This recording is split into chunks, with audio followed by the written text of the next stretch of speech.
Because there is already Sharia law in London. It's called hate speech laws and Islamophobia laws. See, Islamophobia laws are blasphemy laws, and hate speech laws and conversion laws are simply what you call apostasy laws. So London is already under secular Sharia law, which is hate speech law, which is speech that they hate, facts that they don't like. The reality is Sharia law is already in the West.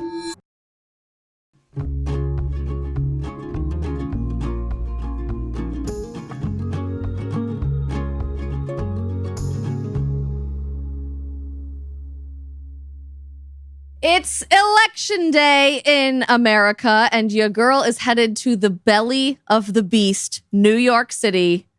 Oof, I'm going to be making my CNN debut this evening on the CNN streaming coverage of election night, starting at 8:30 p.m. Eastern Time. Charlemagne the God is co-hosting with Ben Shapiro, our very own Ben Shapiro, and I will be joining Anna Kasparian and others on this panel to analyze what is happening in New York City, in New Jersey, in Virginia, and what this means for the rest of America. So I hope you will join us in talking about the future of our country and how much elections matter. But I wanted to spend today's episode really diving into the microcosm of New York City and why it matters at large, not just for the state of New York or the state of American politics, but really the state of Western civilization. Because, let's face it, the Mamdani election has started a national conversation that, frankly, up to this point, Americans have been way too embarrassed, timid, or afraid to have in the first place. And it's this clash, this intersection between Islamic Eastern values and Western values in what was established to be a Christian country. We are having to ask ourselves in real time whether the values espoused by someone like a Zohran Mamdani, which we'll get into here in a second, are even compatible with a New York City or a New York State or a United States of America or Western civilization at large. This conversation is unfolding very rapidly in real time and certainly will have all of its consequences tonight at the ballot box when New York definitively makes their decision for who should be the next mayor of New York City. And I know what you might be thinking. Isabel, you're not a New Yorker. Isabel, frankly, you hate New York. You have a 48-hour rule in New York. Why are you, of all people, so invested in the outcome of the New York City mayoral election? Because New York City is the cultural hub, maybe not even of just the United States of America, but certainly of the West. The iconography of the Statue of Liberty and what it is supposed to represent. The reality of the now memorial at the World Trade Center with what happened on 9/11, the cultural exports of fashion and media and so much more that come out of New York never influences just Manhattan. It influences the rest of our country and it influences the world at large. This, make no mistake about it, this election will be a blueprint of this microcosm of New York City for what could happen in the rest of our country, in your zip code, and in the rest of our world. And we certainly are seeing similar conversations start to happen in London, in Edinburgh, in Paris, in Berlin, all over Europe and Western civilization at large. I want to start with this because in the last 24 hours or so, there's been a whole lot of back and forth conversation about this clash between the Islamic Muslim values of a Zohran Mamdani and the progressive political policies that he claims to espouse. He took a trip as one of his last-ditch campaign efforts in New York City to a gay nightclub at 1 a.m. in Manhattan. And this video is going incredibly viral on X to show just how progressive and welcoming and inclusive and cool Zohran Mamdani actually is. Watch this. 6 a.m. to 9 p.m. So I want to know, are you ready to win this race? Are you ready to beat Andrew? You see every phone come out to take a picture or a video. People are screaming at the top of their lungs. There's another view from behind the soundboard and behind the stage here of what this looked like from a pretty notorious Instagrammer named Matt Bernstein, who you may be familiar with his posts from the last couple of years. Watch this. Are we ready to beat Andrew Cuomo? Are we ready to win a city we can afford? Are we ready to make history? Let's go out there and do it. Thank you, my friends. You saw that on the screen there. It's 1 a.m. and Zohran Mamdani just showed up to the gay bar posted by this guy, Matt Bernstein, who, if you're unfamiliar with, he posted a photo of himself and Mamdani actually on his Instagram the other day, but has almost 2 million Instagram followers and regularly posts little swipe throughs of what's going on in politics through the progressive lens. Of course, the pronouns he, they are in his bio, and his Instagram bio literally is a queer Jew with long nails. Nice. He posted this with himself and Mamdani. And this, I think, is part of a much larger conversation about the cultural image that Zohran Mamdani is cultivating going into the last-ditch Hail Mary last few days and hours of this campaign. Emily Austin had tweeted underneath something else, "You're a queer Jew. I'm sure Mamdani loves you," with a laughing, crying emoji. And Matt posted on his Instagram a queer Jew and a straight Muslim supporting each other because our differences are not as important as our shared belief in each other's humanity. If you need a scapegoat to feel safe, whether they're Muslim, queer, or any other minority, you just aren't thinking big enough. I'd like to think that type of radical acceptance and unity in the United States of America is possible. I certainly think there are those who genuinely believe that, Matt being just one of those people. But when I'm watching all of the latest cool woke things and people line up to support Zohran Mamdani, from some of the most consequential politicians in our society to movie stars and celebrities and influencers, I have to wonder what this guy actually stands for, what his deepest held values truly are, because he's speaking out of both sides of his mouth, maybe just to pander to different groups of people. And we certainly see that from politicians all the time in the United States of America, on both sides of the political spectrum, for the record. But he's speaking out of two sides of his mouth to say, I am this, but I am also this, and these multiple things are radically at odds with one another. And that's exactly what I want to unpack together on the show. That, of course, doesn't really seem to matter to most people who are just getting in line to support the new darling of the Democrat Party. Heck, even Miss Rachel interviewed Zohran Mamdani on her social media and posted a picture of them together on her Instagram. Here, I have this picture for you guys. They're all smiling, they're laughing, and she is championing all of Zohran Mamdani's policies. Miss Rachel, of course, being like the #1 children's YouTuber, has hundreds of millions, literally hundreds of millions of people who watch her content every single day across the world. And she's a baby and toddler YouTuber, and she is interviewing Zohran Mamdani. So you're watching this rollout of the red carpet as he is branded the new darling of the Democrat Party. And it starts to beg the question, who is this guy really? What is he running for really? What is he actually campaigning for? Which we'll get to at the end of the episode. But more important than what he's campaigning for, who is he? Who is he? What are his deepest held values?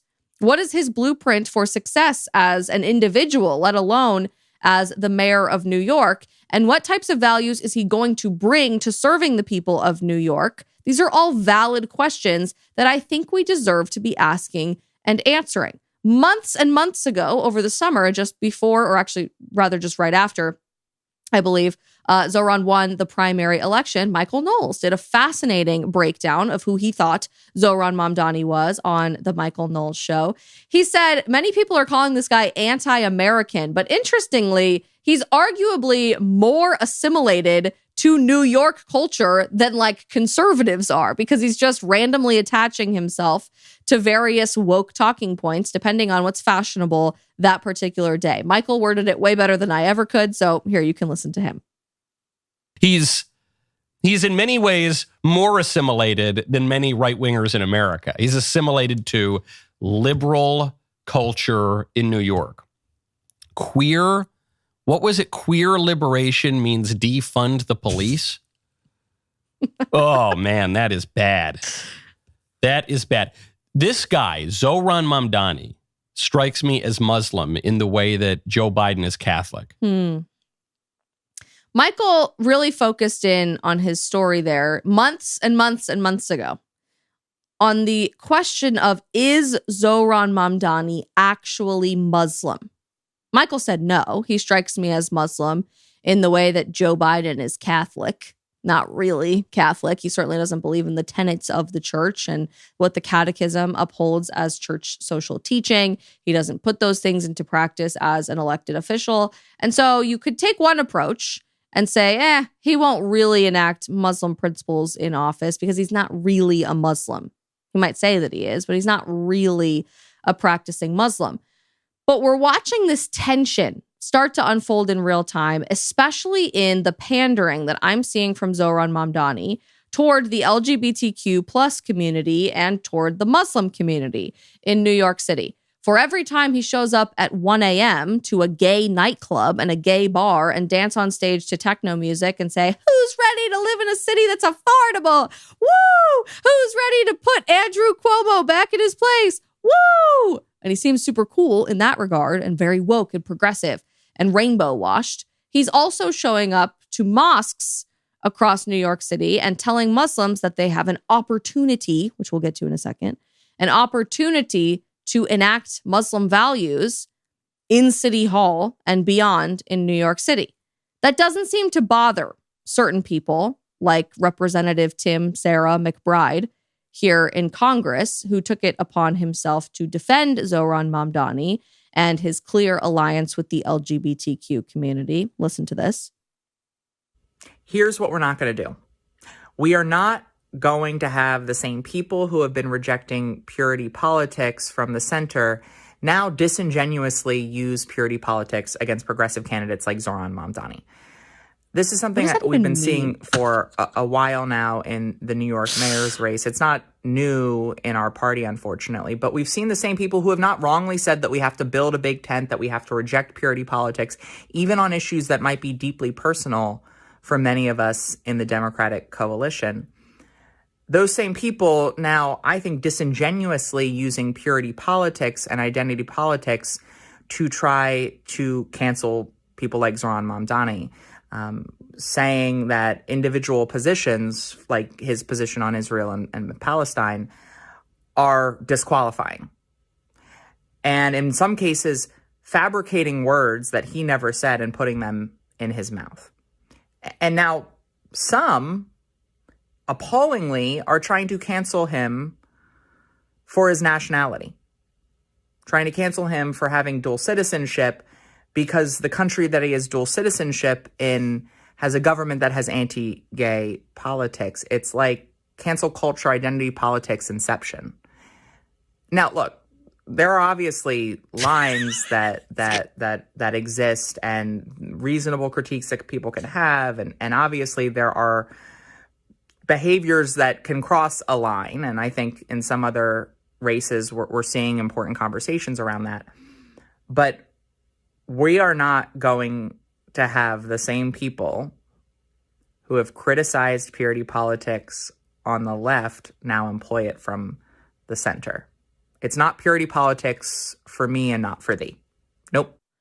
First of all, I don't even know what 90% of those words strung together were actually supposed to mean. That felt like a Kamala Harris word salad moment. It is time to be unburdened by this type of political rhetoric because it literally means nothing. Like, these people just string academic sounding words together and generally try to put a coherent thought into 45 seconds that could have been said in 3. But the gist there is that Tim McBride is basically saying, Congressman McBride is basically saying, you can't have any sort of ramifications for if someone says something problematic when they're running for office, as long as they're on our side. Ironically, that's the exact opposite of how the political left tends to operate. They are the ones with a bullet point list that if you remotely waver from, they kick you off the reservation. They immediately expel you from the island. They say you are no longer welcome in our political movement. How many times have we had to see that over and over and over again, even down to like the John Fettermans of the world? You're not liberal or leftist or progressive enough for us, so out you go. Goodbye. You are not welcome here. They're saying the opposite of what they actually practice. But really what was said there is there are some people on the left that are trying to cancel Zohran Mamdani. I don't really see a whole lot of that, by the way. I think that's pretty inflammatory language. But they're trying to cancel Zohran Mamdani because of XYZ. Just one of those critiques in this last week being the fact that he is a practicing Muslim, has refused to denounce Sharia law, which is the legal inaction of Muslim principles, of Islamic beliefs into legal systems in countries that Muslims reside in. And because of that, clearly he's anti-LGBTQ in practice, even if that's not what he's saying at gay nightclubs at 1 a.m. But this is a chance for the progressive left. So don't call that out.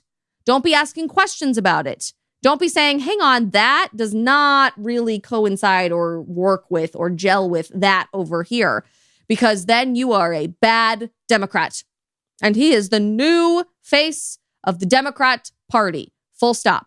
Says the transgender member of Congress, who in any Muslim majority country would probably be stoned to death or kicked off of a building for choosing to live as a woman instead of biologically as a man, and never would have the chance to say any of those things out loud from a position of elected office, because elected office doesn't exist in Muslim majority countries. But I digress.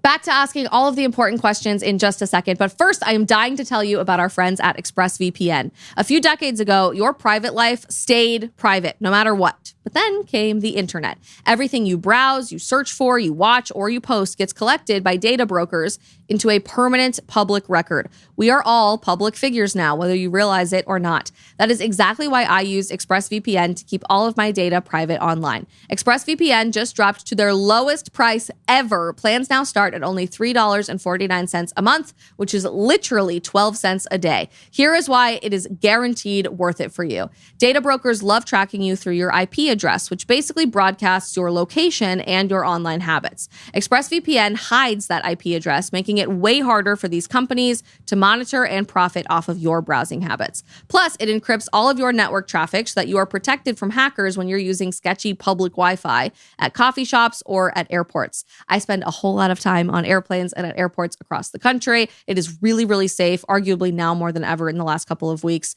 for me to be taking my online location so much more seriously. And I 100% trust ExpressVPN in keeping me and my family safe in the process. The best part is it works seamlessly across all of your devices, your phone, your laptop, your tablet, whatever you're using, and you just tap one button to turn it on. They've also got an optional dedicated IP service with zero knowledge design, meaning even ExpressVPN cannot connect your IP address back to you. And if you're in the United States, select plans come with Identity Defender, which removes your data from broker sites, monitors the dark web, and includes up to $1 million in identity theft insurance. Pretty comprehensive protection for the price of not even a fancy coffee today. Secure your online data today by visiting expressvpn.com/Isabel. That's expressvpn.com/Isabel to find out how you can get up to 4 extra months. expressvpn.com/Isabel. So this tension is unfolding very, very quickly. And I think for every clip that we're seeing go viral of super cool, edgy, rainbow washed, culturally a leader, like almost Obama-yassified Zohran Mamdani going to gay nightclubs at 1 a.m. to try to get the last few votes that he possibly can for mayor of New York City, there are other clips that have surfaced plenty over the last several months of this guy being incredibly honest, allegedly, about who he really is, what his deepest held values actually are. And we need to confront the question, is this compatible with liberal or leftist, left-wing political ideology in America? We know that it's not from the right, so I'm not really interested in asking that question. But especially as we get into this conversation on CNN tonight, and I'm working out how I'm going to approach this in real time, I think it begs the question, is the Democrat Party, is the political left really a big tent? Because I hear clips like this one of Zohran Mamdani claiming that it's important for Muslims in New York to embrace the fullness of what it means to be Muslim, the fullness of Islam, but then he goes and visits gay nightclubs. Listen to his words. 6 years ago, shortly after I had announced I was running for assembly, a well-meaning Muslim uncle pulled me aside. He smiled softly and looked at me with care. In a quiet voice, he told me I did not have to tell people I was Muslim. His eyes kind, his beard proud, and his face heavy with the implication of the unsaid. I had not learned the lesson that he had been taught time and again. It is the lesson that safety could only be found in the shadows of our city, that it is in those shadows alone where Muslims could embrace the fullness of our own identities, and that if we are to emerge from them, then it is in those shadows where we must leave our faith. These are lessons that so many Muslim New Yorkers have been taught again and again. And over these last few days, these are the lessons that have become the closing message of Andrew Cuomo, Curtis Sliwa, and Eric Adams. So he's blaming his political adversaries, the people who were running against him in the Democrat primary for New York City mayor, to say, okay, historically, throughout my lifetime, I have been taught to hide my faith, to hide my deepest held religious values in the shadows of New York City culture, of Manhattanite culture. And the only safe place to espouse the fullness of Islam, his words, not mine, are in the shadows, hiding from the rest of New York City and American culture. But it's important to emerge from the shadows. That's what I, Zohran Mamdani, am offering you that Eric Adams, Andrew Cuomo, and Curtis Sliwa could not possibly offer you in this run, could not possibly offer you as mayor of New York City. You will never be able to emerge from the shadows, unapologetically embracing the fullness of Islam, unless I am elected your mayor. So what is that? What is the fullness of Islam? Is that not a valid question for New Yorkers and Americans at large to be asking? Is that compatible with the other lifestyles that we've also seen you support on the campaign trail, like LGBTQ plus lifestyles? Is that supposed to reflect the Islamic majority rule that we see in majority Muslim countries? That, of course, is manifested in Sharia law, which by definition is literally just Islamic law from the Quran put into legal systems in society? I don't know. He won't let us ask. There certainly won't be any answers to that on the campaign trail, because when he's confronted with those questions, like he was by this Trump supporter wearing his dark MAGA hat in New York City, we love to see that. When he's confronted by the people, by his potential constituents with these questions, he pretends to not even know what Sharia law is. This was posted to X just a few days ago. Sharia law. What does Sharia law have to do with this? Yes. I'm denouncing them. I'm asking you. I am running. I know, but that's the point. If you're going to run for mayor, you have to denounce it. You denounce that. What is Sharia law? What is Sharia law?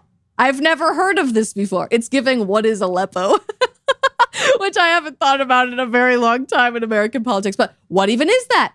I have no idea what you're talking about.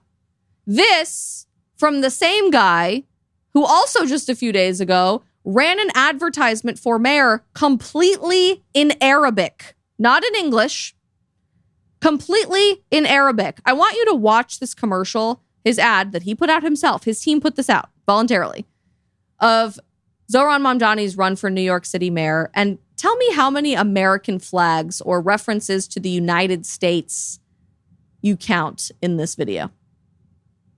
مرحبا، أنا اسمي زهران ممداني وعم رشح حالي ليكون العمدة الجديد في مدينة نيويورك. بعرف شو عم تفكروا، شكلي كأني صهركم من الشام، بس العربي تبعي بده شوية شغل. مع هيك أنا حابب اليوم أطلب دعمكم يوم 4 نوفمبر. العيشة بنيويورك صارت غالية للكل. ازيك يا باشا؟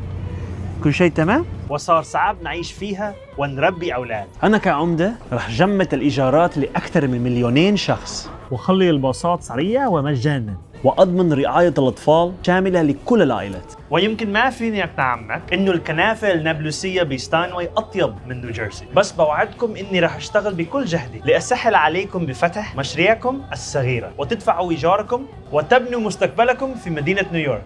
التصويت المبكر مفتوح الآن حتى 2 نوفمبر، ويوم الانتخابات يوم 4 نوفمبر.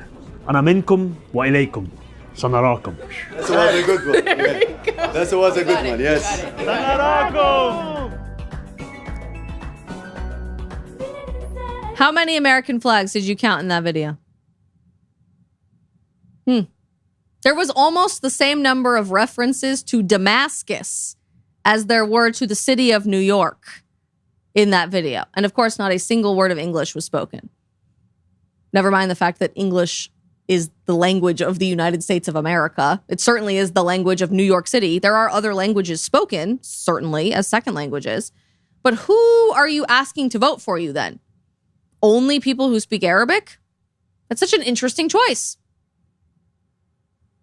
Just noticing things from the guy who says that he doesn't know what Sharia law is, running an entire advertisement for mayor, running for mayor, asking for your vote entirely in Arabic. Just before the primary election, months and months ago over the summer, that he clinched the nomination for, Zohran took a trip to a mosque in New York. This later ended up coming up on the campaign trail as well, and in the debates that he had with Andrew Cuomo and Curtis Sliwa, and how important it is for the mayor of New York to regularly be visiting mosques. But one person in particular in attendance at this mosque took a video of Zohran's message to the men in attendance. Reminder, this is the same guy who is visiting gay nightclubs at 1 a.m. and tells you that he doesn't know what Sharia law even is, specifically speaking to the Muslim men in New York City having an unprecedented, in his words, opportunity to never back down from Islamic values and to bring them to City Hall. Listen to him tell you this. The pressure, no matter the attacks, I will not move on those principles. And I tell you, brothers and sisters of this masjid, that we have an opportunity, starting tomorrow for early voting until election day on June 24th, an opportunity to show that New Yorkers want that consistency. They want those principles. They want a belief in humanity. And alhamdulillah, in this city we have 1 million Muslims. 200,000 of us are registered as Democrats. But in the last election, only 7% of us voted. Now, I will not judge anyone in our community because often it feels like there's not much to vote for. But this year we have an opportunity. We have an opportunity. And I can tell you, I began this race at 1%, and today I am just 2% away from Andrew Cuomo. 2% away from City Hall. 2% away from making history. And that is why every day a new Republican billionaire puts $1 million into this race to attack me. But I know that I have something they do not have, which is the support of people across this city. So I ask you to tell everyone in your life that this election is here, to tell them what's on the ballot, and to tell them that we as Muslims deserve what every other community deserves, equality and respect. But we know that in this city and in this country, we are not going to be given those things. We have to win those things. And one way we win them is at the ballot box. So I ask you, when you go and vote, remember, it is our opportunity to show that Muslims don't just belong in New York City. We belong in City Hall too. Thank you so much. Assalamu alaikum. Let's tell the world that Muslims belong not just in New York City, but in City Hall. That we have an opportunity to, at the beginning of that clip, never back down from our most deeply held values as Muslims, and to bring those values on the campaign trail, to the ballot box, and to City Hall in New York City and beyond. Before I even remotely go any further in this conversation, am I saying that it is impossible to be an assimilated New Yorker or an amazing American citizen and contribute something great to our society and also be Muslim? No, I'm not saying that. There are plenty of Muslim immigrants to this country at the individual level who have done an amazing job assimilating to the United States, are productive members of society, might disagree with me on the deepest held values of theology, and are Americans through and through. This is an important question for us to be asking, though. Is institutionalized Islam, is the enaction of Islamic values into American systems of governance compatible with the United States of America? Compatible with Western civilization? I am not going to be able to answer that question for you today on this episode. I think it's a question that we need to wrestle with as a society for a long time and have an honest, transparent, authentic conversation about. But when I do like the bare minimum research digging into, I don't know, what sect of Islam Zohran Mamdani himself practices quite openly. He's very honest about it, and I appreciate his honesty, transparency, and authenticity about this because I am honest and transparent about where I'm coming from. I think every person with a platform and trying to impact culture and politics in whatever way they can should be. Just as I appreciate J.D. Vance for being incredibly honest about the fact that he is Catholic and he's not apologizing for it, I am glad that Zohran Mamdani is honest and transparent about the fact that he is a 12er Shia Muslim, which is the vast majority of Shia Muslims worldwide. Well over 80% of Shia Muslims worldwide practice 12er Shia Islam. It's the largest branch of Shia Islam. That specifically also, by the way, is practiced by the Ayatollahs of Iran. So we have kind of a litmus test for what this looks like as that coincides with governance systems across the world. And he is unapologetic about it. He's honest about it. Okay, so then let's ask ourselves this. If indeed you are a member of 12er Shia Islam and you're unapologetic about it, then typically, if you're a good Muslim, you would believe that same-sex acts are haram under Islam. They are forbidden, and they are punishable by very, very serious consequences in the countries whose governance systems are run by 12er Shia Muslim ideology, or in more simple terms, Sharia law. In 10 countries across the world, by the way, it is legally, institutionally forbidden to be gay to the point of being killed. You will be executed for being gay. And those countries are governed by Sharia law driven by 12er Shia Islam. Iran, Saudi Arabia, Yemen, Nigeria, Somalia, Mauritania, United Arab Emirates, Qatar, Pakistan, and Afghanistan will all unapologetically kill you for engaging in a same-sex sexual act. But it's like cool if we go to gay nightclubs, right? It's cool if we tell the LGBTQ community that you should be more gay in New York, right? They are fundamentally incompatible. So my question for Zohran Mamdani is, are you lying about your Muslim faith, which seems pathetic, honestly? Those are your deepest held values. You should be honest about at least that. Or are you lying about how you feel about progressive politics in America? Is the LGBTQ community, or whatever group we're just pandering to for the next 5 minutes, just a set of useful idiots to get you elected to office? And the fact that we're not even being willing to ask these questions, at least in the legacy media, is really embarrassing for us, honestly. Because we know the answer. You're lying about one of them. And it's time for you to at least be honest about that. Because if you have lied about your most deeply held personal values and belief systems, what else are you possibly lying about? Don't go anywhere. We'll be back to everything in just a second. But first, I want to share with you why it is so important for young entrepreneurs to get all of this success and help that they possibly can on the back end. When I was starting creating my own LLC just a few years ago, I had no idea what I was doing. I certainly did not feel wildly successfully supported by most of the people in my life because they hadn't started businesses either. And I contemplated if it was just really easy to throw in the towel and not continue working towards my entrepreneurship journey. It can be so overwhelming and confusing, not just for me, but for everyone wanting to start their own business. But thankfully, that is where today's sponsor, Shopify, comes in. Shopify powers millions of businesses worldwide and handles 10% of all U.S. e-commerce, supporting everyone from major household names to entrepreneurs who are just starting out. Even if you can't even design a basic website, you are covered right from the beginning with their beautiful, ready-to-use templates that can match your brand's unique style. If you need extra help along the way, their AI tools are specifically built for commerce and can assist with everyday tasks like enhancing your product images, writing compelling product descriptions, or even generating discount codes for you. If you're worried that people haven't heard about your brand yet, Shopify makes it so simple to find your customers through easy-to-run email and social media campaigns that help to get your name out there in front of the right people.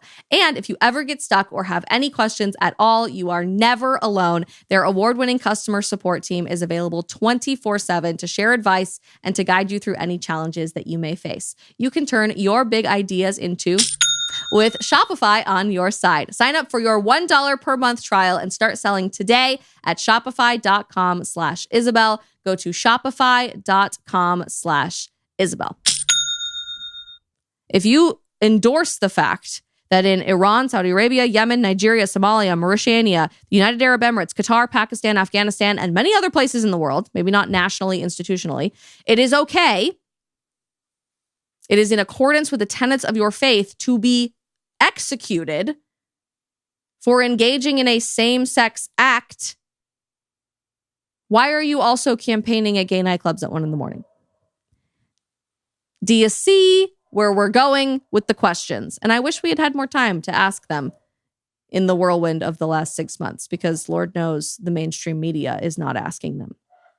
The bottom line is that Zohran Mamdani claims that he doesn't agree, maybe. I mean, he hasn't even been asked these questions publicly, so I'm just giving him the benefit of the doubt. Had he been confronted with these questions up front, he probably would say, well, yeah, like other people might believe that, but I don't personally believe that. Okay, well, the Grand Ayatollah of Iran is on record saying homosexuality is forbidden. The active partner must be killed in the most severe way. The supreme leader, Ayatollah Khamenei of Iran, said sodomy is among the greatest sins. The doer must be killed. Not once has a teacher of 12er Shia Islam ever issued a fatwa or a declaration religiously allowing gay or same-sex marriage. To the contrary, actually, according to this section of Islam, same-sex marriage is legally impossible and automatically void. It literally doesn't exist. So if I'm one of these New Yorkers dancing at a nightclub at 1 a.m. who has pronouns he, they in my bio and 2 million Instagram followers boasting about the fact that I am gay, I'm a queer Jew, I'm honestly offended. And you should be offended that this guy is treating you like a useful idiot, lying to your face about what he really believes to get elected to political power in this country. That's disgusting. Like, at least just be honest about where you're coming from. But this larger question of Islam being compatible with Western civilization, I think needs to have this election as a catalyst for. Because chances are Zohran Mamdani is going to be the next mayor of New York City. He just is. But this also has consequences for other cities across the United States. It has consequences for our national federal government. And it has consequences for the future of Western civilization at large. We already have seen what's happening in the UK and in Europe. But there's this concept of the United States being the next domino to fall. And I guess as I'm working through these questions in real time, and I hope that you guys are working through them in real time as well, I'm not going to pretend to have the answers per se.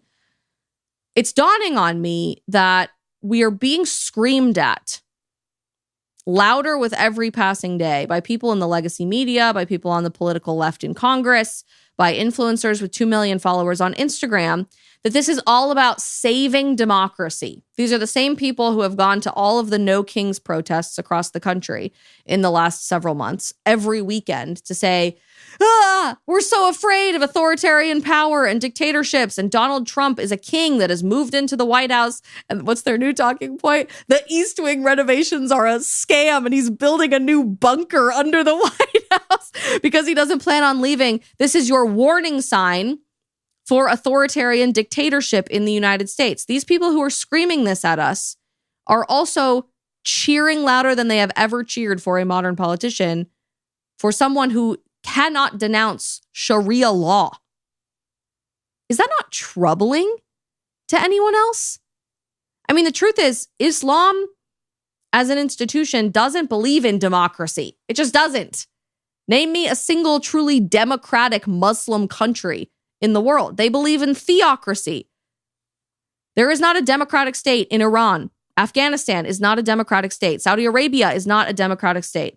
Qatar is not a democratic state. Nigeria is not a democratic state. Somalia is not a democratic state. Let's ask ourselves, how are Christians doing this week in Nigeria, in Sudan? How are LGBTQ plus people doing in Saudi Arabia, where gay people can legally be flogged as a punishment for being gay, imprisoned, killed, or deported, by the way? That is an official policy of the Saudi Arabian government to deport gay people for being gay. And I thought we were like really worried about deportations, especially of people with legal citizenship status. Thought we were calling ICE the literal Death Eaters of American culture. They're rounding people up and putting them in prison. Imagine being deported for being gay.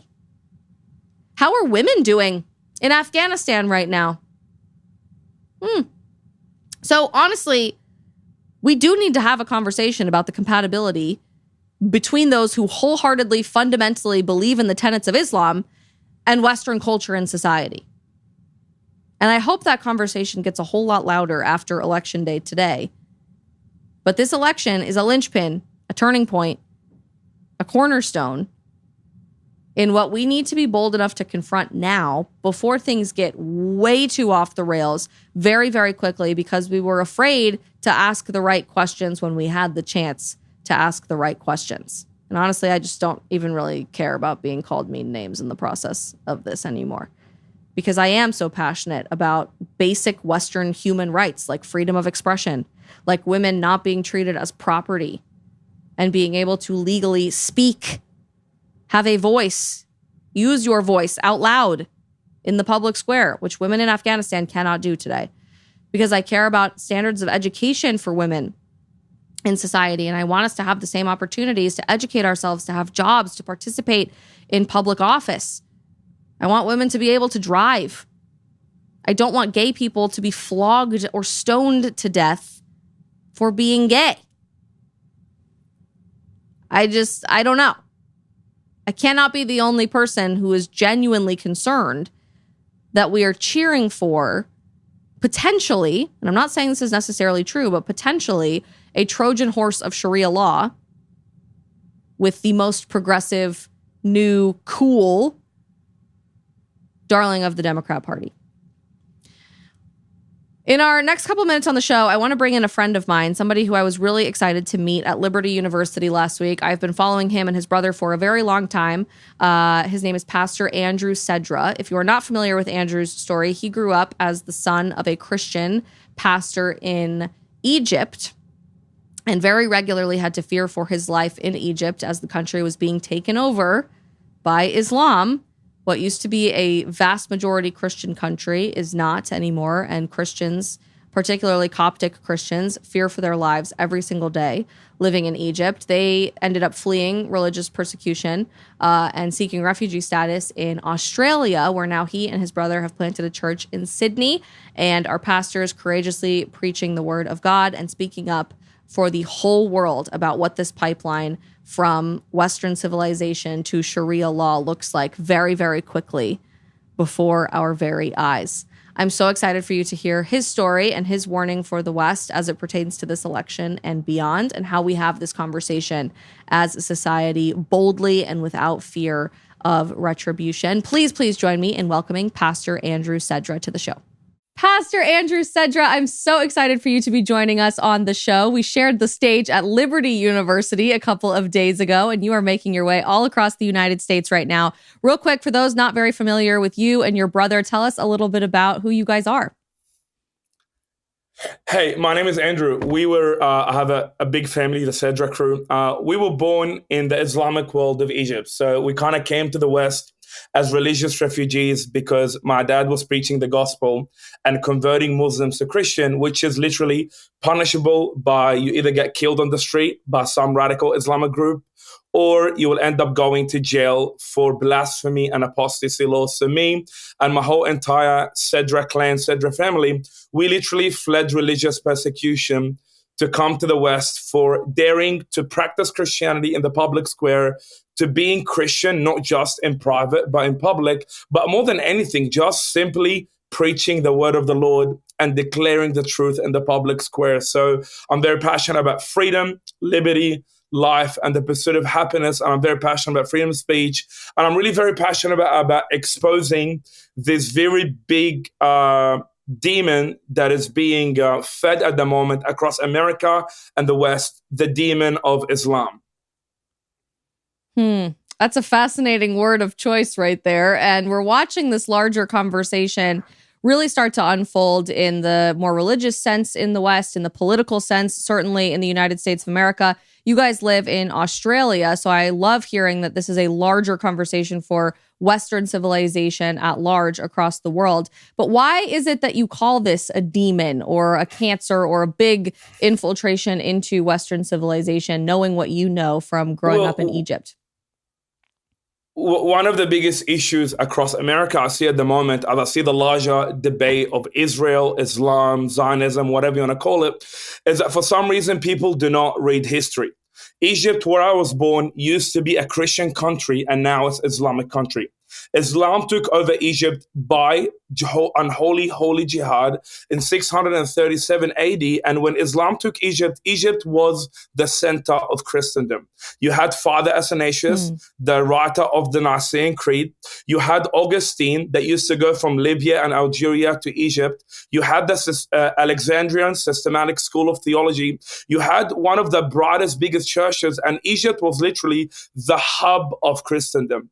Right now, as you look, Egypt used to be Christian, now it's Muslim. Libya used to be Christian, now it's Muslim. Algeria used to be Christian, now it's Muslim. Syria used to be Christian, now it's Muslim. Iraq used to be Christian, now it's Muslim. Like Turkey used to be Christian, Constantinople, now it's Muslim. So the whole ancient church was destroyed, literally genocided by Islam in the last 1400 years. As you see now in Nigeria, what Islam has been doing the last 1400 years, since the moment of its initiation, Islam was on an aggressive journey to kill Jews and annihilate Christianity from the land. So Egypt used to be 90% Christian in 600 AD. When Islam took over by force, they raped women, they killed the men, they enslaved the children, they burnt the churches, they burnt the Bibles, and now Egypt went from 90% Christian to 10% Christian, from 0% Muslims to 10% Muslims.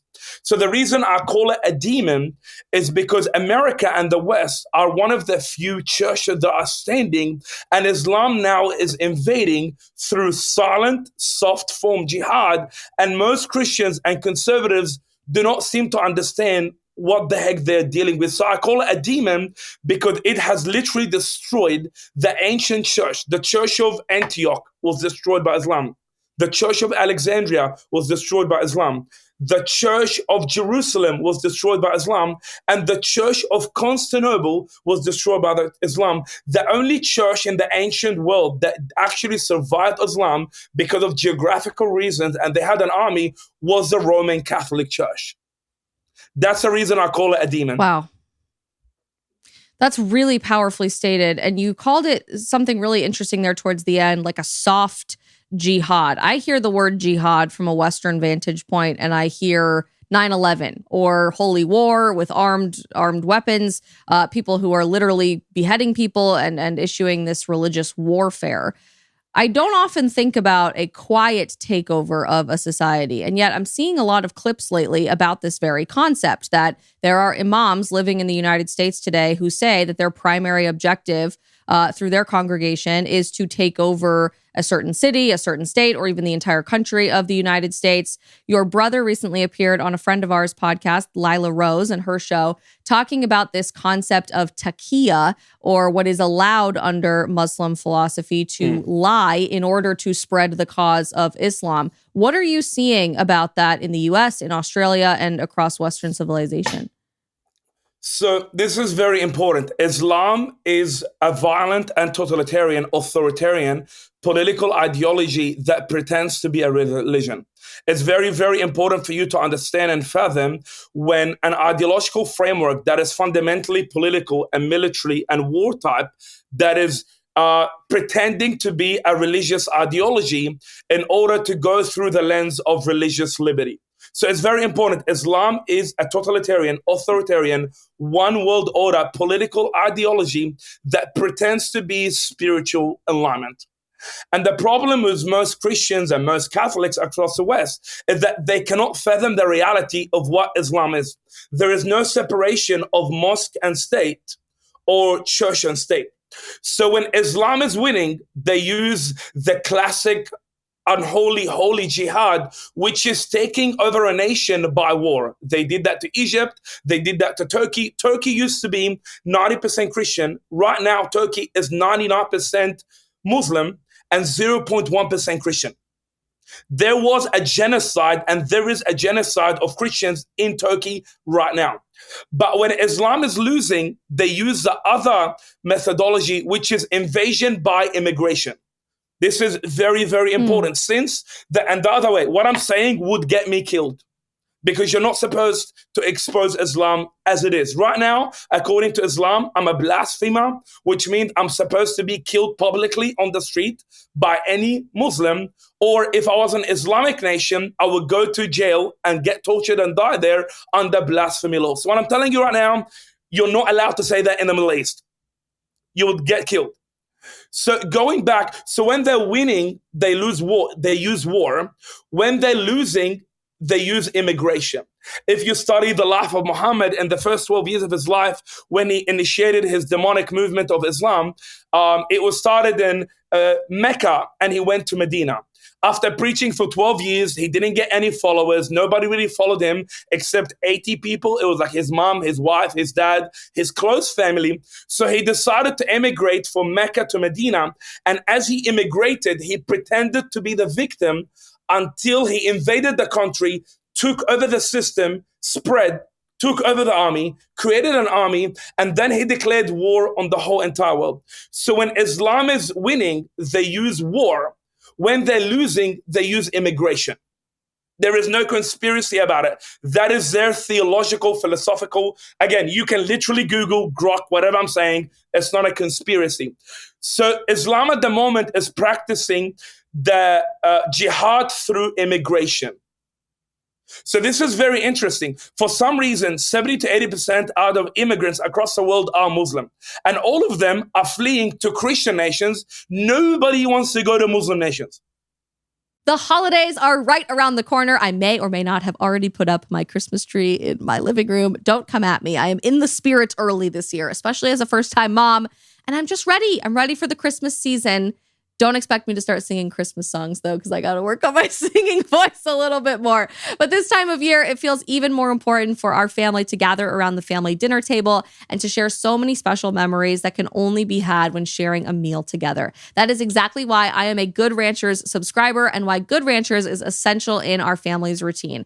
They offer 100% American meat from local farms and ranches delivered straight to your front door. As a subscriber, you get $25 off and free shipping on every order and a free gift for life. Good Ranchers has provided the highest quality meat for our family's dinners. They make it so easy for me to prepare something healthy and nutritious that I can provide to myself, my husband, and my baby. And we love gathering around the family dinner table and investing in something so much bigger than ourselves, supporting American agriculture when that feels way more important now than ever before. Here is the deal for you guys. If you subscribe to any Good Ranchers box today using code Isabel, you get an additional $100 off your first 3 orders. $40 off your first, $30 off your second, and $30 off your third order with our code, and free meat for life when you subscribe. So hit up goodranchers.com this holiday season, full of delicious meals. Again, use code Isabel at goodranchers.com. Let's all get back to the table.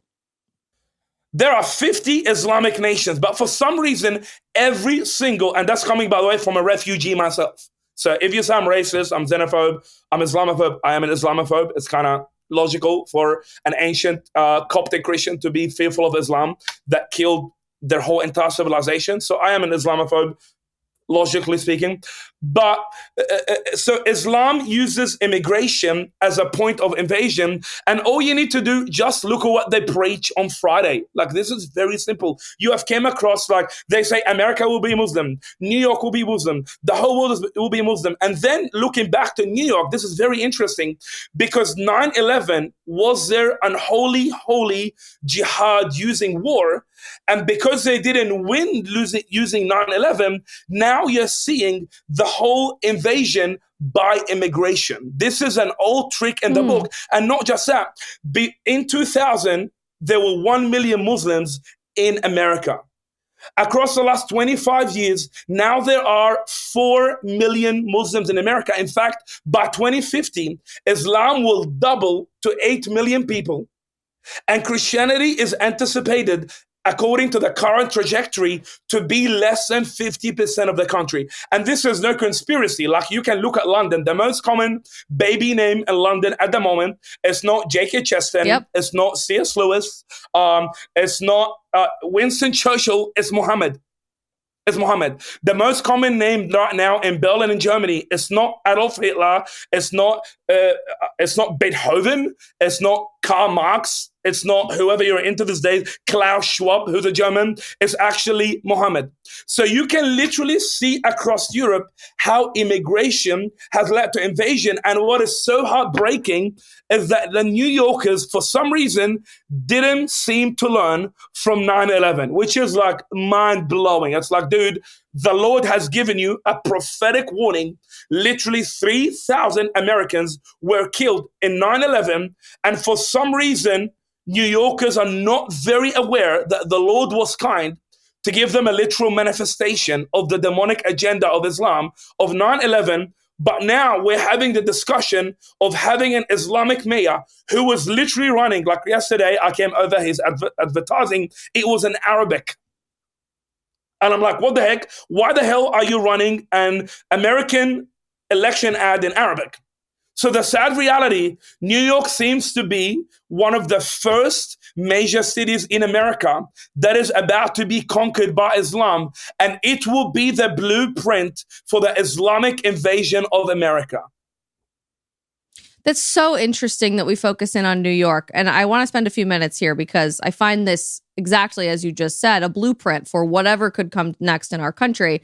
To play devil's advocate a little bit here, and let's give some fake credit for a second to the people who are advocating for this particular win in this election. There's a whole lot of people saying, well, yeah, Zohran Mamdani may be Muslim. He is specifically the 12th Shia Muslim denomination of Islam, which is very intense. It's the vast majority of Islam, and we'll unpack that a little bit more in the episode here in a few minutes. But this guy doesn't really mean what he says, that he's an Islamic mayor, or he is refusing to denounce Sharia law, or he's saying this is an opportunity for Muslims to take over City Hall in Manhattan and beyond, because clearly he's visiting gay nightclubs at 1 a.m, and he says he's going to be very supportive of the LGBTQ community, and he says he wants to do all of these things to protect the marginalized. Something is not adding up there for me. So do you think he's being honest about his Muslim faith, or do you think he's being honest about being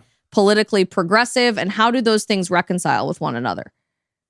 So this is very important and controversial. Muslims are not like Christians. Christians tend to be very gay, liberal, and they don't mean what they say. So when Muslims read the Quran, they actually believe it. There is no progressive Islam in Islam. So what people need to realize, whenever you're seeing a Muslim who tells you they're a Muslim, you have to simply believe what they say as a Muslim. In Islam, there are two big principles that you have to be aware of.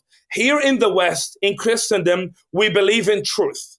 Is that you need to speak the truth no matter what the cost, even if it costs you your life. That's why we have saints and martyrs that died for the faith, for simply speaking the truth no matter what the cost. In Islam, they don't believe in truth. They believe in taqiyya. And the reason they don't believe in truth, because Islam is fundamentally a religion of war. So I want you to get a perspective of how Islam and Muslims perceive the world. Islam splits the world to two different groups. It's either this piece of land, this piece of territory, this piece of country, and this piece of nation, Dar al-Harb, which is a house of war, or it is Dar al-Salam, which is a house of peace. So Islam perceives every single person, every single country, every single nation, every single human civilization is either a place of peace and a place of war. So at the moment, Egypt is a place of peace because Egypt is majority Muslim, 90%. Egypt has infiltrated and conquered every single institution in Egypt is under Islam and conquered by Islam. And not just that, Egypt is now under some form of Sharia law. So until a nation is majority Muslim, is infiltrated every single institution by Islam, and number 3 is under Sharia law, it is not a house of peace, it's a house of war. So Zohran Mamdani, as a Muslim, he's practicing the principle of taqiyya. The principle of taqiyya is the opposite of truth, because Islam is not a moral religion like Christianity. We believe in truth and lies. So we have like what you call virtue ethics, which means we believe you need to speak the truth. And lying, the end does not justify the mean. Islam is a utilitarian religion. The end justifies the means.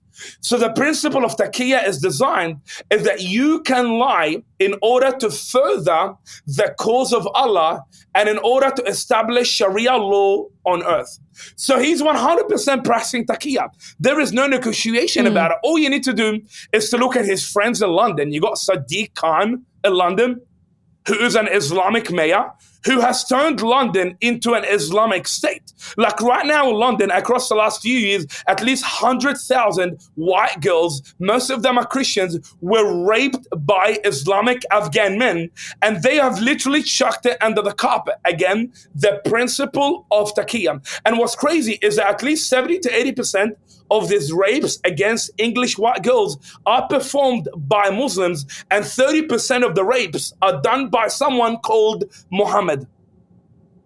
So you have to understand, he's practicing taqiyya. The enemy of my enemy is my friend. So what's awesome about the LGBTQ and the wokes and the socialists is that they fundamentally hate the Christian West, the Christian civilization, and they particularly hate America, land of the free, home of the brave. So what's happening at the moment is unholy alliance between godless leftism, the gays and the LGBTQ, the Queens for Palestine, and between Islam. And what they're doing at the moment, they're combining forces in order to defeat America, the West, Christianity, and Christendom. Because, dude, I lived in Egypt when 9/11 happened. I was 11 years old. I remember on the street as my very nice Muslim friends were celebrating on the street, dancing and screaming, victory to Allah and death to America. This is my own personal experience living in the Middle East when I was 10 years to 11 years old in 2001 when 9/11 happened. So I'm here from the future to give America and particularly New York a warning. It's time to turn back to Jesus, turn back to the Lord, to repent of your sin, get your Christianity involved in your politics, but more than anything, to fight for a Christian nation. America will either be a Christian nation or a Muslim nation, and the proof is in the pudding. God was very kind to give America a warning in 1991 and 1993 when there was literally an Islamic bomb that was about to destroy the Twin Towers, and it stopped. America didn't listen. New Yorkers didn't listen. 2001, you literally had the 9/11 when before that plane was about to crash into the World Trade Center, that Muslim guy who was Egyptian, Afghani, and from Saudi Arabia, he literally said, go and check the records, victory to Allah, death to America, Allahu Akbar. That is what he literally said. And then for some reason, New Yorkers, as they're becoming so more secular, more liberal, more gay, because that's how civilization works. They go from strong Christian to soft, liberal, and gay. And before you know it, soft liberals and gays, they create a pathway for strong, masculine, aggressive Islamic men to take over. And again, there is no conspiracy about it. Just look in Sydney. Right now in Sydney, we are watching an Islamic gay revolution. A few weeks ago, we had 100,000 Queens for Palestine and Muslims protest to free Palestine. If you look at London, if you look at Paris, if you look at Germany, if you look at Switzerland, just look across Europe. America is very blessed that there are countries that are getting conquered right now. All you need to do is to look and see the pudding, because there is already Sharia law in London. It's called hate speech laws and Islamophobia laws. See, Islamophobia laws are blasphemy laws. And hate speech laws and conversion laws are simply what you call apostasy laws. So London is already under secular Sharia law, which is hate speech law, which is speech that they hate. It's facts that they don't like. So the reality is Sharia law is already in the West. It's already there. Like I preach this in Sydney, and in the next 2 years, what I'm saying will get me in jail. Yeah. So I'm sure it will. And it is the Islamic world for yeah. Well, I'm sure it is going to happen to you guys, and it is happening to people all across the UK and the EU right now. And you're right. This is in many ways a blessing, I think, to the United States, the same way COVID was a blessing to see just how far an authoritarian government will go to tell you what you can and can't do in your own life and what you must and must not inject into your body. This is in many ways the same like peek behind the curtain concept. For those that have yet to have this conversation, though, and honestly, I can just say it's embarrassing, I think, that it's taken the United States this long to have this conversation because we've been so afraid of being canceled, of being labeled a really mean word, of being fired from your job or losing friends over this. But for those who are no longer afraid and they are willing to have this conversation, let me ask you this. Is it possible to be a Muslim leading in government and to not be actively advocating for Sharia law? What exactly, by definition, is Sharia law? So Sharia law, so Islam is a top-down religion. It's not a bottom-down religion. Islam does not spread by the preaching of the word. Islam only spreads by the power of the sword. The power of the sword looks like two things. It either looks like war, literally killing people. That is why the blood of the martyrs is the seed of the church, but the blood of the infidel is the seed of Islam. So Muslims across the history, time, space, and culture, you just need to research. They killed Christians, they killed Jews, they killed atheists, they killed gays, they killed socialists. The Quran literally tells them, kill the infidel wherever you find them. That infidel happens to be the Zionist. That infidel happened to be the Jew. That infidel happened to be the Christian. That infidel happened to be the gay. That infidel happened to be any person that doesn't subscribe to the Islamic doctrine. So Islam does not spread. The problem is you're viewing Islam as Christendom. The problem in America at the moment, I see on most of the conservative right wing, is that they're unable to interpret Islam as it is, not as what you want it to be. So most Christians in America, they see Islam from the lens of Christianity, not see Islam through the lens of Islam. So Islam only spreads by war or by Sharia law, which is when you take over the government and Sharia law becomes the religion of the state. So Sharia law encompasses every single part of your life. The way you dress, the way you eat, the way you move, the way you talk, the way you run church. As I'm telling you, what I'm saying right now will get me killed on the street in Egypt or will get me in jail where I'll get tortured and die. That is Sharia law. Under Sharia law, you will have blasphemy laws, which are designed to make sure if any Christian or any pastor or any human being talks about Islam, criticizes Islam, or declares that Jesus Lord over Muhammad, you will get killed or go to jail. That is what you call blasphemy laws. You also have apostasy laws. So Islam is like a cult. Once you become a Muslim, if you leave, you have to die. So this is, by the way, the initiation point of Sharia law. Eventually, though, it will take over everything. In Egypt, where I was born, if you're a Muslim, you're a first-class citizen. Literally, in your ID, you have number 1. If you're a Christian, you're a second-class citizen. You literally had in your ID number 2. If you're a Jew, you're a third-class citizen. You literally had your ID number 3. And if you're atheist, you will go to jail. You will only allow to be Christian or Jew or Muslim. So Sharia law encompasses itself in every way, shape, or form. A man can have 4 wives.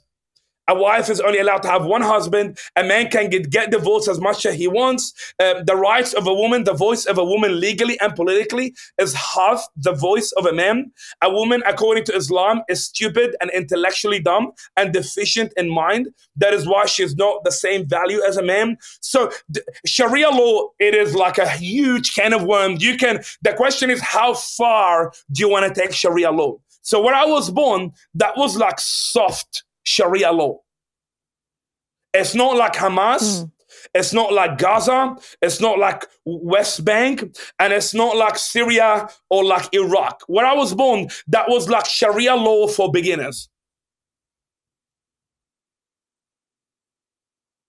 When you're watching what's happening in New York and the fact that Zohran Mamdani is far more likely than not going to be the next mayor of New York City, What does that tell you about the trajectory of the United States and maybe by extension other Western countries, Canada, Australia, New Zealand? We've already seen what happens in Europe, but I think the US is kind of this last domino to fall, so to speak.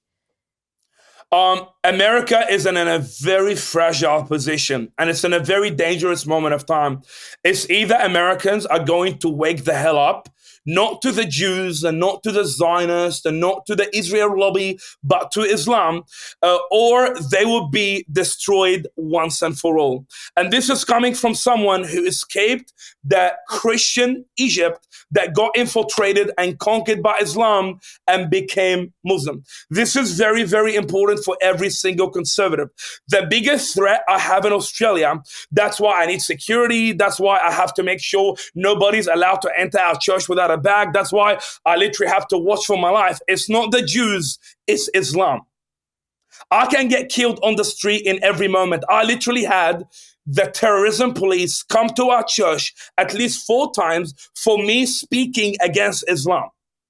So I'm here to tell you guys what is happening across the West is that Islam is infiltrating and conquering the West. And it's simply because they have the numbers. Like demographic is destiny. The second biggest religion in Texas is Islam. The second biggest religion in Virginia is Islam. The second biggest religion in Alabama is Islam. The second biggest religion in North Carolina is Islam. 1 out of 10 people in New York City are Muslims. Islam is here to conquer, and Islam is here to take over. And when you see across Europe, the problem is not the Jews. The problem is not the Zionists. What has destroyed Christianity, it was never the Jews. It has always been Islam. If you look at Sudan, if you look at Nigeria, if you look at Pakistan, if you look at Iran, like the proof that Islam is waging a war across the whole entire globe. And there is something happening at the moment in America where most Americans, I believe, are narcissistic. They don't see Islam as it is. They see Islam through an American lens. So I'm like, dude, I'm here to give you an idea of the word of Islam, which is the Quran and the Hadith, of the world is Islam, which is the world I grew up in, of the worldview of Islam, which is Sharia law, kill the infidel, conquer. See, Islam is a war religion. It's always at war. Islam is at war 24/7. So if you pretend that America is in peace, and if you don't defeat Islam, I'm here to tell you, UK, the mother of America, is gone. UK right now is 6 to 7.5% Muslim. It's anticipated in the next 10 to 15 years, it will be 15% Muslim, which means the only way forward for UK is a civil war. So the question is going to be now to America, are you going to look at the writing on the wall and the facts and the evidence? Are you going to turn back to the Lord? Are you going to stop killing the babies, butchering your babies, cutting and butchering the next generation? Because while Christians are killing the babies, cutting the babies, aborting the babies, Islam is spreading like a virus. The growth rate of Islam at this point of time, Islam's birth rate is 2.1 per head. The Christian birth rate is 1.1 per Christian family. Islam is already winning the culture war. And if you think I'm a conspiracy theorist, New York is potentially, I pray that doesn't happen, about to have a Muslim mayor running the biggest financial estate, Wall Street Journal, literally the Statue of Liberty, the symbol of freedom, Lady Liberty, the most important, the richest, and the symbol of freedom of the United States of America. New York is about to become like London, London-stan. And that's coming from someone, I'm like, dude, I escaped Islam to come to find it already here. Oh, that's crazy to think about. And certainly from your perspective, having grown up with so much of a blueprint for what could happen in the rest of the world, really running out of places on the globe to go to because everyone is so timid about all of this stuff. In our last few minutes together, Andrew, do you have a message for those who have been afraid to talk about this before? They're worried about the backlash. They're worried about any sort of societal or reputational damage that they might receive for just being willing to notice things or to ask questions. How can people find courage to at least stick up for their faith and be willing to fight for the West.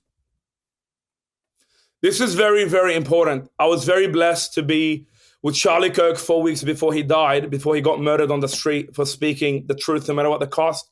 And I remember in that conversation, we were literally strategizing on how will we wake the right-wing crew across America about the next big danger of Islam. This is very, very important for every single conservative, every single Republican, every single Christian, every single Catholic, every single Protestant, every single conservative Jew, whatever you are. Charlie Kirk's death must activate a warrior spirit within every single heart to preach and proclaim the word of the Lord.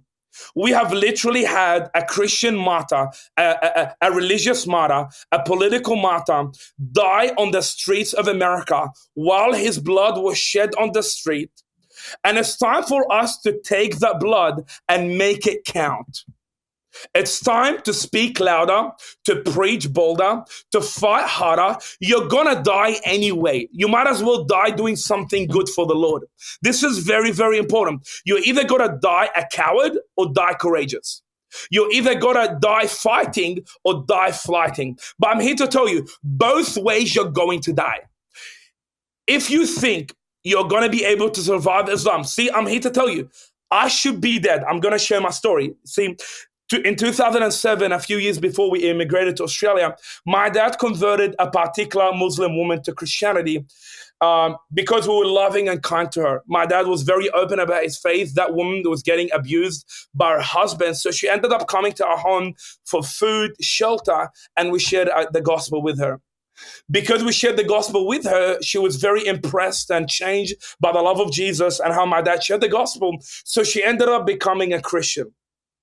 What we didn't know at that moment when she became a Christian is that her husband was part of Muslim Brotherhood. Muslim Brotherhood is the Hamas of Egypt. See, all my Hamas supporters, there is Hamas in every single Islamic country in the world. You got Hezbollah, you got Taliban, you got Al-Qaeda, you got Houthis, you got Baruch Haram in Nigeria. So Muslim Brotherhood is the Egyptian version of Hamas. What we didn't know is that her husband was part of Muslim Brotherhood. So he was very angry and furious at my dad for taking what is most precious to him, which is his wife. So he decided he was going to take revenge on my dad by killing what is precious to him, which was me and my younger brother. So he got two of his Muslim Brotherhood friends. He orchestrated a plan. He made a plan that 7 a.m. in the morning, he was going to come as me and my younger brother were about to catch that yellow bus to school, kidnap us, behead us, send my body, me and my younger brother's body and heads back in a bag as a revenge for my dad taking what is most precious to him, which is his wife. He came the week later. He carried out the plan 7 a.m. in the morning as me and my younger brother were about to go to the yellow school bus. As me and my younger brother walked outside of our apartment to walk, that Muslim Brotherhood man and the two other Muslim Brotherhood men, they felt a force and a power, and they froze and they could not move at all. They froze in time and space and they could not move at all. Until me and my younger brother, we went to the yellow bus. The yellow bus drove to the end of the street. The yellow bus disappeared. And the moment the bus disappeared, they started to move again. The guy was very angry and furious. He came the week after with two other Muslim Brotherhood men. He was like, the other team was cowards. How dare they not kill us Christians? So he carried out the exact same plan. 7 a.m. in the morning, he comes to our apartment as me and my younger brother are about to school. And this time, as me and my younger brother started to walk to the bus, him and the two other Muslim Brotherhood men, they felt a power and a force take their hand and put it behind their head, and they could not move at all. They could not move at all until me and my younger brother went to the yellow school bus. The yellow school bus's doors shut. The bus drove to the end of the street and disappeared. And the moment the bus disappeared, they started to move again. See, we didn't know this was happening. If I knew this was happening, I wouldn't be going to school that day. I think my mom would have said, it's okay, you don't have to go to school that day. Someone wants to kill you. But the reason we know this... The reason we know this was happening is because that Muslim Brotherhood man came to my father a few weeks later and he told my dad, your God saved you, your family, and your children from my evil and wicked hand.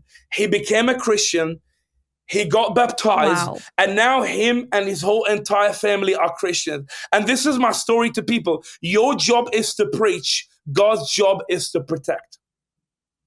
Your job is to speak. God's job is to save. Your job is to proclaim. God's job is to deliver. So I should be dead long time ago. So don't be silent. Don't be quiet. Don't be afraid. Sometimes God will save you like me. Sometimes God will not save you like Charlie Kirk. But even if he doesn't, it doesn't really matter. Just like Shadrach, Meshach, and Abednego, they told King Nebuchadnezzar, God can save us. But even if he doesn't, we will not worship your statue. Just like Daniel, when they told him, you can't pray in the public square.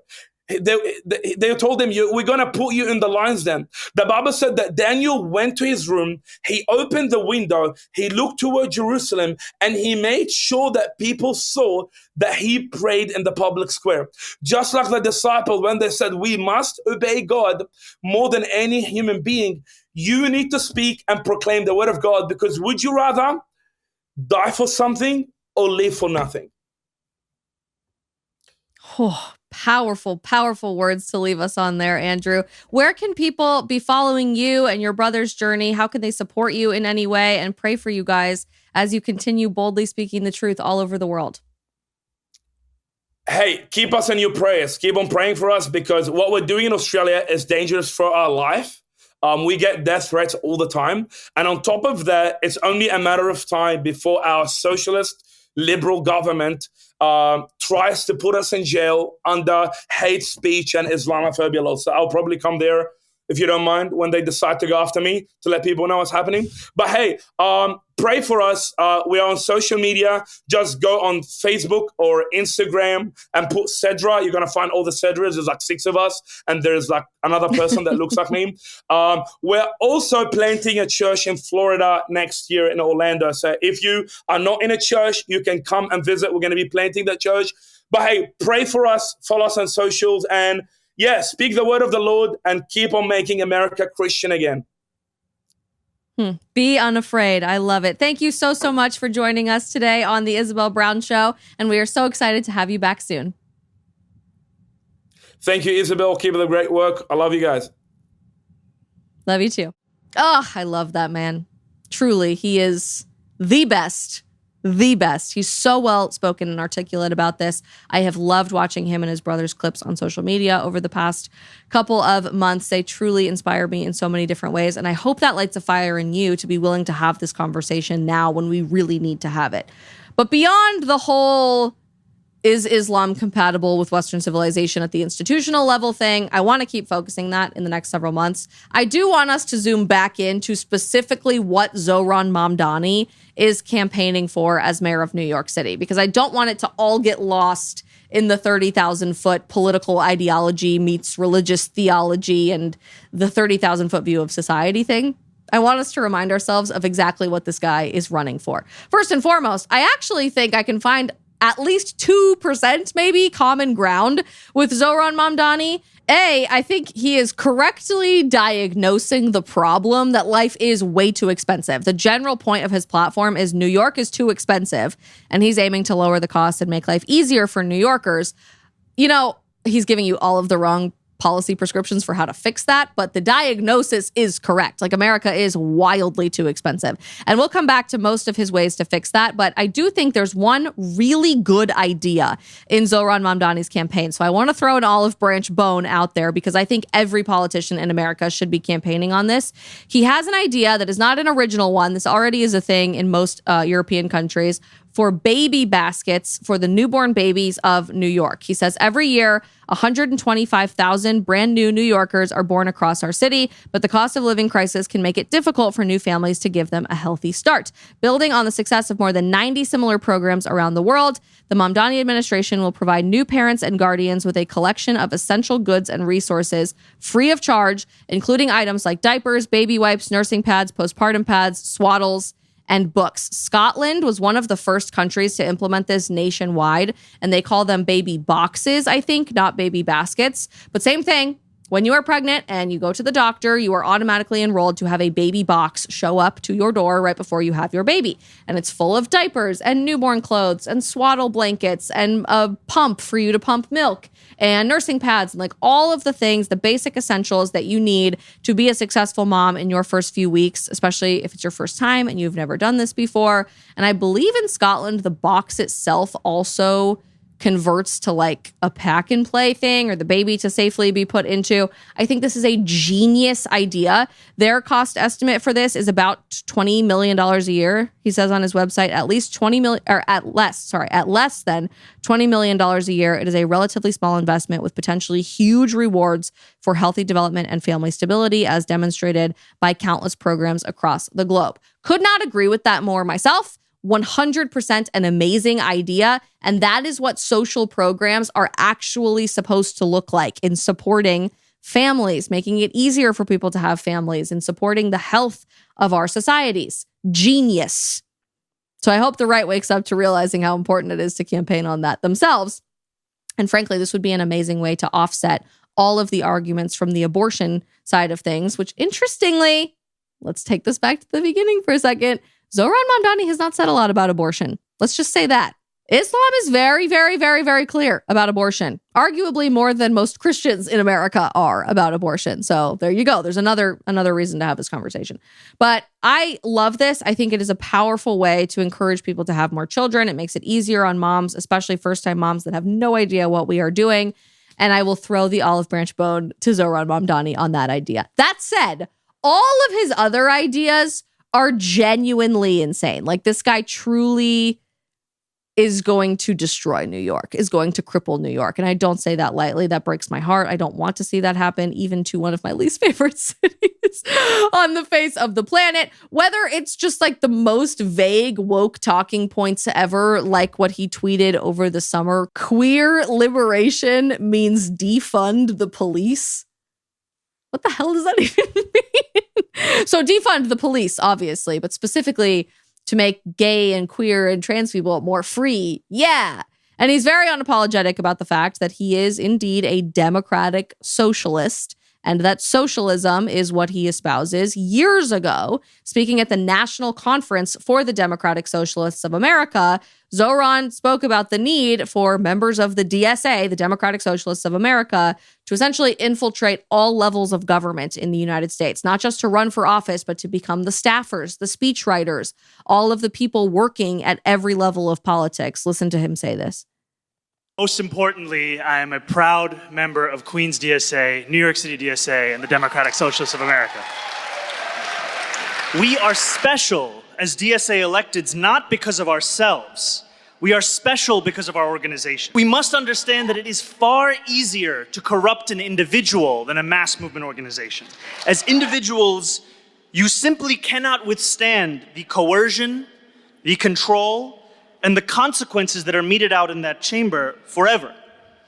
Maybe you can hold off for a year. Maybe you can hold off for a few terms. But soon, you will start to rationalize that which you initially rebelled against. And the only answer in those moments, the only answer to the coercion, to the control, to the threat of those consequences, is a committee of socialists in office. And to be clear, this is not simply a committee of those socialists who've been elected to office. This is the not very catchy name that we've come up with to describe a committee of those elected officials endorsed by our organization, their top staffers, organizational leadership, and representatives of the key working group priorities of the organization. A committee of socialists in political office, not just those elected to office, but everyone who supports those people too. Their staffers, their speechwriters, their car drivers, their everyone needs to be socialist to counter the threat of anyone who is not socialist. That makes so much more sense when you look at the rest of Mamdani's campaign promises and his specific platform. I mean, if you look on his own website, this guy says that he wants to tax whiter neighborhoods disproportionately because they are white, which is insane, but he is going to institute a racial-based tax on whiter neighborhoods based on your race. Speaking of instituting changes to the cost of living crisis, his very first thing on his Zohran for New York website, Zohran Mamdani says New York is too expensive. Zohran will lower costs to make life easier. His solution to that on his own website, the very top hit here, is to freeze the rent. Freeze the rent. As mayor, Zohran will immediately freeze the rent for all stabilized tenants and use every available resource to build the housing New Yorkers need and to bring down the rent. Oof. Yikes.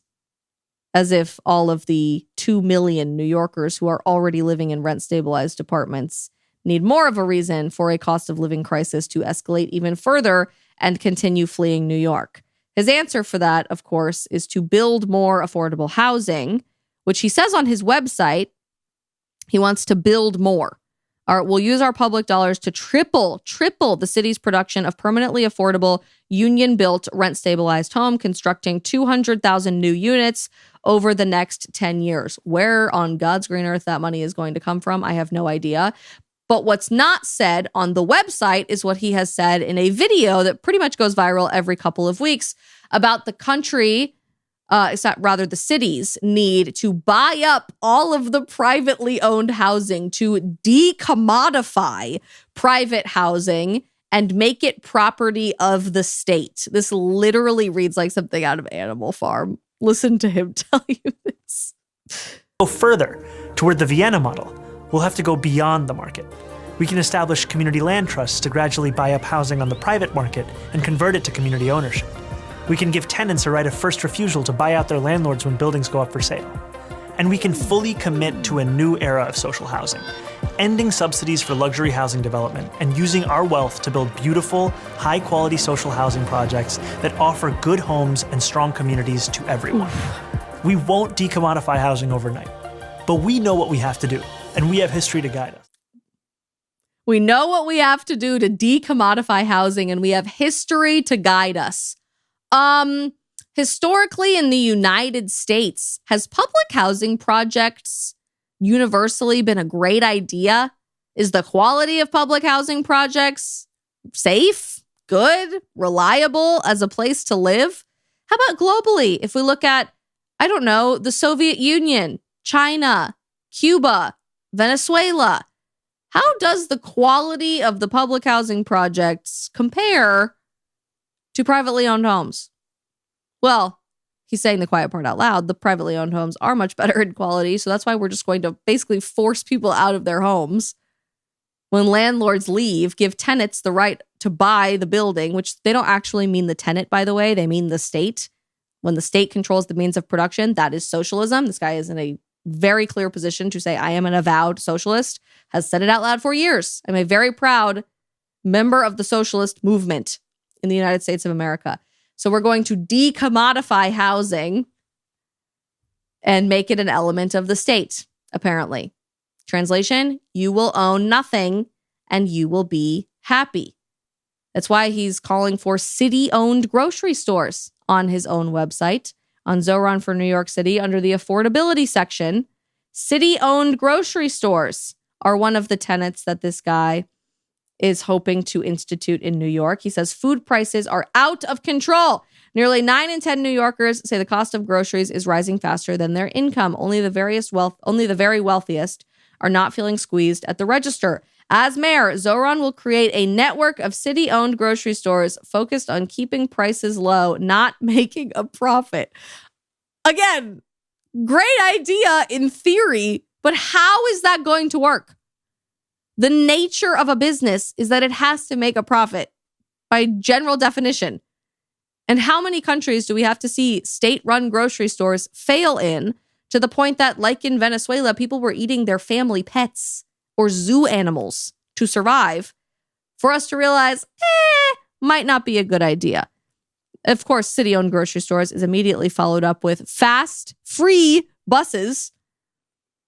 When we're defunding the police for queer liberation, I wonder how safe free buses in New York City are going to be for vulnerable people, but that's a different conversation for a different time, I suppose.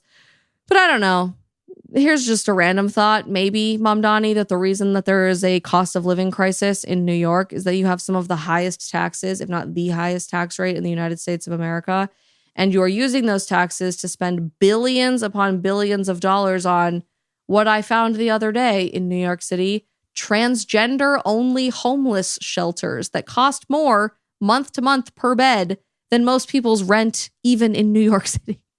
Why is New York City spending over $65 million on a trans-only homeless shelter whose residents get yoga classes, culinary classes, and are loved up on? Ace's Place is the first fully taxpayer-funded shelter to only house transgender and gender non-conforming people. It's right here in Long Island City, and I wish I could show you, but it's on a list of protected sites. So despite repeated calls, texts, and emails, the city refused to tell me where it's at. One study found a third of transgender people report being homeless at some point in their lives. But why does a shelter for them have to cost over $433,000 per bed? Well, in 2021, as part of a settlement with a trans activist named Mariah Lopez, the city was required to provide at least 30 beds to trans and gender nonconforming residents. Lopez, who is the executive director of the Strategic Transgender Alliance for Radical Reform, filed multiple complaints against the New York City Department of Homeless Services in 2017. So long story short, she goes through, this journalist, the history of how this ended up happening. Basically, this extremely left-wing activist, who I can't even begin to pronounce all of the buzzwords that was assigned to this person's name, sued the city. And the outcome of this lawsuit, in classic New York fashion, was that the city has to provide trans-only public housing for homeless transgender people. Of course, the law in New York says that it doesn't matter if you are male, female, whatever, you get the right to pick what type of shelter you would like to live in, whether that is the trans-only shelter, the male shelter, or the female shelter. So there are plenty of men in women's homeless shelters right now. But at this particular one, you get like massages and a gym and all kinds of extra luxury amenities, because that's going to help the cost of living crisis. And I guarantee you those beds are not even occupied, because there's much deeper issues with that in New York City and beyond. There is a problem. There is a problem happening in New York City when it comes to affordability. There is clearly a problem when it comes to candidate quality. Honestly, I have a hard time even blaming people for wanting to vote for Zohran Mamdani. I do, because when you look at the options in American politics, and when you look at the options on the left, and you look at the options on the debate stage for New York City mayor, the guy is the only guy who remotely seems semi-normal. Like, everyone else is a ridiculously old, aging, decrepit political puppet that has been in office for way too long. And this guy seems like a normal guy. He walks around to taxi cabs and gets people to roll down their windows and says, "Hey, man, vote for me." And they say, "Yeah, I already did." He's going to nightclubs. He has amazing social media presence that totally understands where young people are at. He gives great answers to important questions about day-to-day life for what people are struggling with, affordability being one of the biggest things that young people are facing in New York City. It is hard to blame people for wanting to vote for someone who gives off a cool aura. I get it. And when institutionalized politics is more obsessed with asking mayoral candidates about parades than they are about affordability in New York City, it is totally understandable for me to see why people are attracted to a Zohran Mamdani. In case you missed that moment, by the way, I'll end you with this. This was Curtis Sliwa, Andrew Cuomo, and Zohran Mamdani being asked about parades on the debate stage. I don't even know how else to cue this up other than that. Just listen to this. Every parade has the right to exist in New York City. Okay, gentlemen, New York City loves its parades, and the mayor is often front and center. You have all said that you want to be mayor for all New Yorkers. So will you march in all the parades that mayors have traditionally marched in, or are there any that you would boycott? Mr. Sliwa?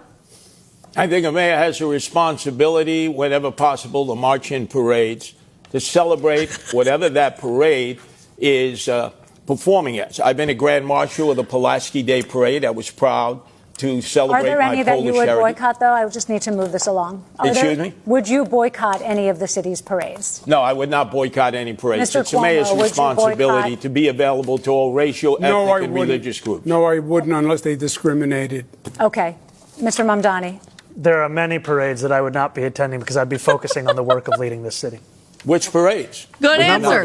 I've already missed a number of those parades because I've been trying to speak to as many New Yorkers as possible. Okay. I don't have the list of all the parades I've missed. Wow, that's a lot. The mayor should be going to all parades. Let me ask you this. Are there any parades that don't exist that you think should?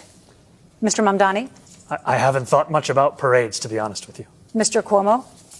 I have not thought. I don't even know what parade doesn't exist, frankly. Could be for anything. Mr. Sliwa? Every parade has the right to exist in New York City. Every parade has the right to exist, and we will affirm your existence. Who lobbied for this question? Big parade?